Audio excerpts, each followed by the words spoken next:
রাসূল আকরাম সাল্লাল্লাহু আলাইহি সাল্লামের সময় যেই মানুষগুলি রাদিয়াল্লাহু তাআলা আনহু ওয়া রাদু আনহুম হয়ে গেলেন, ওরা কি খুব ভালো মানুষ ছিল? ডাকাতি করতো, মদ খাইতো, নারী নির্যাতন করতো। এক সাহাবী রাসূলের কাছে বলতেছেন, আমি নিজে আমার কন্যাকে, জীবন্ত মেয়েকে কবর দিয়েছি। রাসূল শুনে দুইবার কাঁদলেন। এই মানুষগুলা তো এই মানুষগুলারে পরিবর্তন করলো কিসে? দ্বীনুল হক, একটা সিস্টেম। ইনশাআল্লাহ আপনি বলেছেন হিজবুত তাওহীদ যদি রাষ্ট্র ক্ষমতায় যায়, দুর্নীতি, অপরাজনীতি, অর্থ পাচার করবে না। এর গ্যারান্টি কি?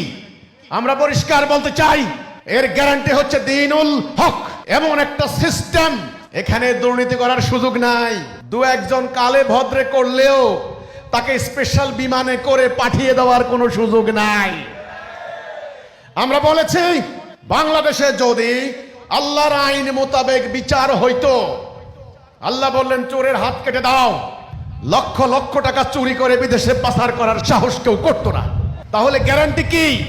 আল্লাহর বিধান দ্বীনুল হক। দ্বীনুল হক প্রতিষ্ঠা হলে ইনশাআল্লাহ দুর্নীতি, অর্থ পাচার হবে না।